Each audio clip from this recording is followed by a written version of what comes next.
शौनक जी ने कहा, अश्वत्थामा ने जो अत्यंत तेजस्वी ब्रह्मास्त्र चलाया था उससे उत्तरा का गर्भ नष्ट हो गया था, परंतु भगवान ने उसे पुनः जीवित कर दिया।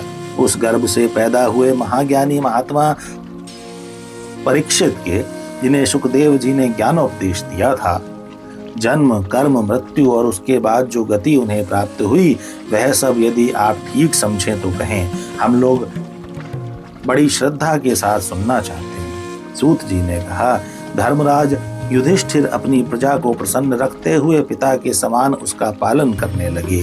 भगवान श्री कृष्ण के चरण कमलों के सेवन से वे समस्त भोगों से निष्प्रय हो गए थे। शौनक आदि ऋषियों, उनके पास अतुल संपत्ति थी। उन्होंने बड़े बड़े यज्ञ किए थे तथा उनके फलस्वरूप श्रेष्ठ लोकों का अधिकार प्राप्त किया था।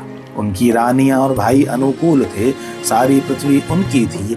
वे जम्बू द्वीप के स्वामी थे और उनकी कीर्ति स्वर्ग तक फैली हुई थी। उनके पास भोग की ऐसी सामग्री थी जिसके लिए देवता लोग भी लालायित रहते हैं, परंतु जैसे भूखे मनुष्य को भोजन के अतिरिक्त दूसरे पदार्थ नहीं सुहाते, वैसे ही उन्हें भगवान के सिवा दूसरी कोई वस्तु सुख नहीं देती थी।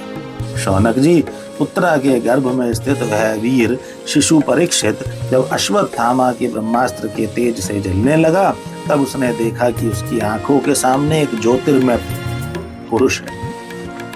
वह देखने में तो अंगूठे भर का है, परंतु उसका स्वरूप बहुत ही निर्मल है। अत्यंत सुंदर श्याम शरीर है। बिजली के समान चमकता हुआ पीतांबर धारण किए हुए, सिर पर सोने का मुकुट झिलमिला रहा है। उस निर्विकार पुरुष के बड़ी ही सुंदर लंबी लंबी 4 भुजाएं हैं। कानों में तपाए हुए स्वर्ण के सुंदर कुंडल हैं। आंखों में लालिमा है।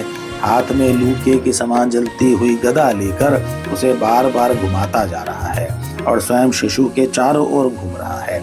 जैसे सूर्य अपनी किरणों से कोहरे को भगा देता है, वैसे ही वह उस गदा के द्वारा ब्रह्मास्त्र के तेज को शांत करता जा रहा था।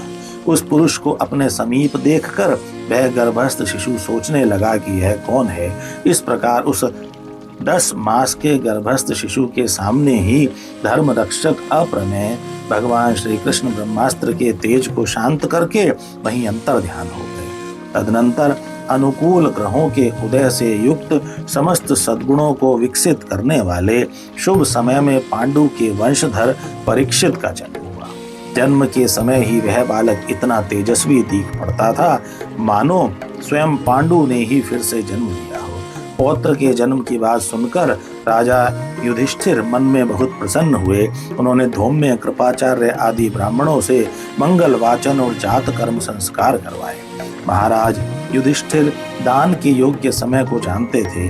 उन्होंने प्रजातीर्थ नामक काल में अर्थात नाल कटने के पहले ही ब्राह्मणों को सुवर्ण, गौएं, पृथ्वी, गांव, उत्तम जाति के हाथी, घोड़े और उत्तम अन्न का दान किया। ब्राह्मणों ने संतुष्ट होकर अत्यंत विनयी युधिष्ठिर से कहा, पुरुवंश शिरोमणे, काल की दुर्निवार गति से यह पवित्र पुरुवंश मिटना ही चाहता था, परंतु तुम लोगों पर कृपा करने के लिए भगवान विष्णु ने यह बालक देकर इसकी रक्षा कर दी, इसलिए इसका नाम विष्णुरात होगा। निस्संदेह यह बालक संसार में बड़ा यशस्वी, भगवान का परम भक्त और महापुरुष होगा। युधिष्ठिर ने कहा, महात्माओं, यह बालक क्या अपने उज्जवल यश से हमारे वंश के पवित्र कीर्ति महाराजा राजऋषियों का अनुसरण करेगा? ब्राह्मणों ने कहा, धर्मराज, यह मनुपुत्र इक्ष्वाकु के समान अपनी प्रजा का पालन करेगा तथा दशरथ नंदन भगवान श्री राम के समान ब्राह्मण भक्त और सत्य प्रतिज्ञ होगा। यह उशी नरेश शिवी के समान दाता और शरणागत वत्सल होगा तथा याज्ञिकों में दुष्यंत के पुत्र भरत के समान अपने वंश का यश फैलाएगा। धनुर्धरों में यह सहस्त्रबाहु अर्जुन और अपने दादा पार्थ के समान अग्रगण्य होगा। यह अग्नि के समान दुर्धर्ष और समुद्र के समान दुस्तर होगा। यह सिंह के समान पराक्रमी, हिमाचल की तरह आश्रय लेने योग्य, पृथ्वी के सदृश तितिक्षु और माता पिता के समान सहनशील होगा। इसमें पितामह ब्रह्मा के समान समता रहेगी। भगवान शंकर की तरह यह कृपालु होगा और संपूर्ण प्राणियों को आश्रय देने में यह लक्ष्मीपति भगवान विष्णु के समान होगा। यह समस्त सद्गुणों की महिमा धारण करने में श्री कृष्ण का अनुयायी होगा।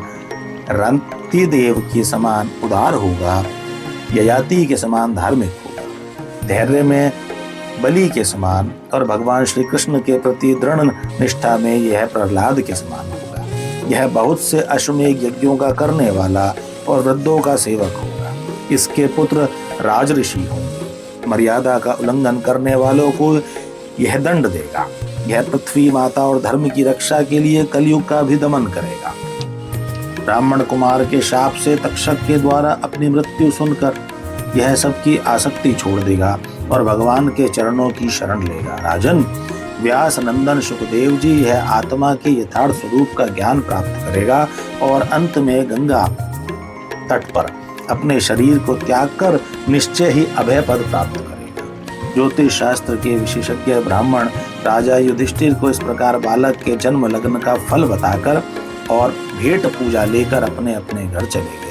वहीं यह बालक संसार में परीक्षित के नाम से प्रसिद्ध हुआ, क्योंकि वह समर्थ बालक गर्भ में जिस पुरुष का दर्शन पा चुका था उसका स्मरण करता हुआ लोगों में उसी की परीक्षा करता रहता था कि देखें इनमें से कौन सा वह है। जैसे शुक्ल पक्ष में दिन प्रतिदिन चंद्रमा अपनी कलाओं से पूर्ण होता हुआ बढ़ता है, वैसे ही वह राजकुमार भी अपने गुरुजनों के लालन पालन से क्रमशः अनुदिन बढ़ता हुआ शीघ्र ही सयाना हो गया।